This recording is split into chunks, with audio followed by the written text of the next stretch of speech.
سورۃ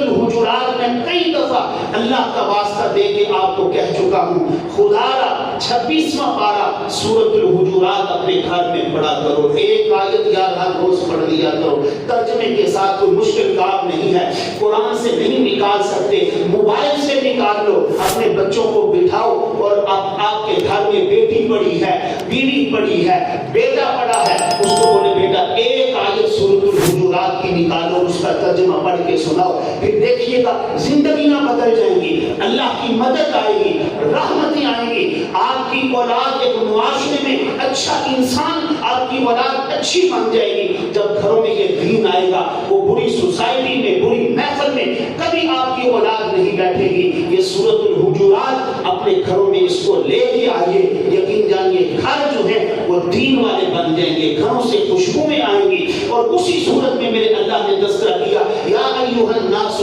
انا خلقناکم من ذکر و انثی وجعلناکم شعوبا وقبائل لتعارفوا، لوگوں سن لو، ہم نے تم کو ایک ہی نفس سے پیدا کیا ہے، تم پیچھے جاؤ، تم سب کا باپ ایک ہے جس کا نام آدم صفی اللہ ہے۔ یہی 9 ذی الحجہ کو میدان عرفات میں جمعہ کا دن تھا، امام الانبیاء رحمت کائنات جناب محمد رسول اللہ صلی اللہ علیہ وسلم نے کیا کہا، لوگوں سن لو، ان اباکم واحد، تم سب کا باپ ایک ہے جس کا نام آدم صفی اللہ ہے،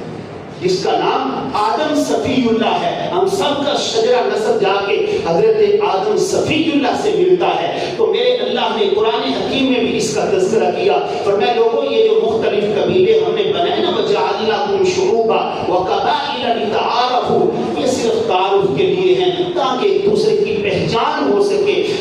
پہچان میں آسانی ہو، فلاں بندے کو ملنا ہے جی عبداللہ کو ملنا ہے جی، کون سا عبداللہ، فلاں قبیلے کا عبداللہ، اس سے ملنا ہے، صرف اس لیے ان قبیلوں کو متعارف کروایا گیا، وگرنہ آگے میرے اللہ نے وہ رزلٹ نکالا، فرمایا لوگوں یہ قبیلے، یہ کنبے، یہ تعارف سب اپنی جگہ پہ، میں جو چیز میں دیکھتا ہوں، ان اکرمکم عند اللہ اتقاکم، میرے ہاں جو عزت ہے نا، میرے ہاں جو عزت ہے وہ عزت ہے تقویٰ میں، جو بندہ مجھ سے ڈر رہی ہے۔ دیکھیں اسلام کے دامن میں بندہ آتا ہے، کتنی اللہ عزتیں عطا فرماتا ہے، کتنی اللہ عزتیں۔ محمد کریم صلی اللہ علیہ وسلم تشریف فرما تھے، حضرت بلال روتے ہوئے آئے، کہا اللہ کے رسول، نبی علیہ السلام نے حضرت بلال کے آنسو دیکھے تو کہا بلال کیا ہوا ہے؟ فرمایا اللہ کے رسول مجھے حضرت ابو ذر غفاری نے تانا دیا ہے، مجھے ابو ذر غفاری رضی اللہ تعالیٰ عنہ نے تانا دیا ہے اور مجھے کہا ہے اے کالی کلوٹی کے بیٹے ہو، غلام تھے نا، تو اللہ کے رسول انہوں نے وہ جملہ کہا میرا دل دکھا۔ نبی اکرم صلی اللہ علیہ وسلم نے حضرت ابو ذر غفاری کو بلایا اور کہا اے ابو ذر، زمانے جاہلیت کی باتیں آج بھی تمہارے میں موجود ہیں۔ میرے نبی نے ایسی بات کی،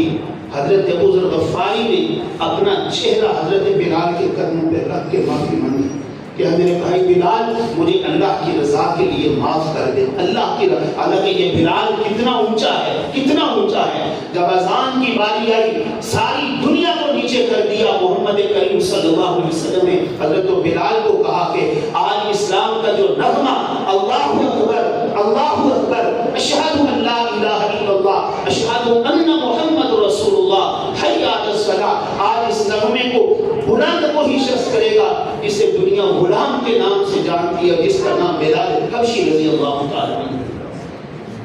ابو جہل، ابو لہب، یہ سارے یہی ان کو فکر مار گئی کہ اور کوئی بندہ ہی نہیں ان کو ملا،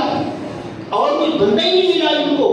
یہ تو میرے اللہ کا انتخاب ہوتا ہے، یہ تو میرے اللہ کا انتخاب ہے۔ یہ اسلام، یہ بلال کو ایسے عزتیں نہیں ملی، ایسے عزتیں نہیں ملی، ان کے پیچھے بھی بڑی قربانیاں ہیں۔ جب قربانی دی ہوتی ہے میرے بھائیوں پھر قدر ہوتی ہے۔ یہ وہی بلال ہے، یہ وہی بلال ہے جب امیہ مار رہا ہے، جسم سے خون نکل رہا ہے، مار رہے ہیں، جان بچ رہی ہے، اور اس نے کہا یار ایک دفعہ تو کہہ دے یہ لات منات بھی کچھ کر سکتے ہیں، تیری جان چھوڑ دیں گے. لیکن حضرت بلال بے ہوش ہو جاتے ہیں. تھوڑی دیر بعد دیکھتے ہیں کہ ان کا جب ہوش آتا ہے تو دیکھتے ہیں کہ ان کا چہرہ ان کی ماں کی گود میں ہے. ماں باپ کی قدر کیا کرو، یقین جانی. میں پڑھ رہا تھا والدین جنت میں جائیں گے، والدین جنت میں جائیں گے، اپنے بچوں کو تلاش کریں گے، اپنے بچوں کو تلاش کریں گے اور کہیں گے باری تعالیٰ یہ تیری جنت، اس میں دودھ کی نہریں بھی ہیں، شہد کی نہریں بھی ہیں، ہر چیز ہمیں جنت میں نظر آ رہی ہے، لیکن جنت میں ہمیں ہمارے بچے نظر نہیں آ رہے. تو اللہ رب العزت فرمائیں گے تمہیں ہم نے اونچے درجے پہ رکھا ہوا ہے، وہ نیچے درجے پہ ہیں. فرمایا کہ نہیں. وہ کہیں گے یا اللہ ہمیں ہمارے بچے نظر نہیں آ رہے. تو جنت بھی ہمیں صحیح نظر نہیں آ رہی، بچے نہیں نظر. اللہ فرمائیں گے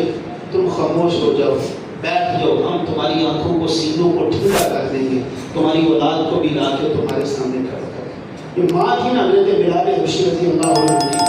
اور کہتی ہے میرے بیٹے ان لوگوں نے مجھے تیری طرف بھیجا ہے اور مجھ سے تیرے زخم دیکھے نہیں جا رہے، کتنی تجھے مار پڑی ہے، چل کوئی نہیں اوپر اوپر سے کچھ جملے بول دے. تو حضرت بلال مسکرا پڑے. کہنے کی اماں کہتی ہے بیٹا کیا ہو گیا، کیوں مسکرا رہے؟ اماں جان مجھے آج یقین ہو گیا کہ مکہ کے سارے چودھری ہار گئے ہیں اور بلال جیت گئے ہیں. مکہ کے سارے چودھری ہار گئے ہیں اور بلال جیت گیا ہے. کہا وہ کیسے؟ کہا جتنا انہوں نے مار مار کے میرے جسم کے اندر میخیں ڈال دی، گرم کوئلوں کے اوپر مجھے بٹھا دیا، اور آج تجھے یہ جو سفارشی بنا کے بھیجا ہے نا، تو مجھے اس بات کا یقین ہو گیا ہے وہ سارے ہار گئے ہیں اور آج میں جیت گیا ہوں.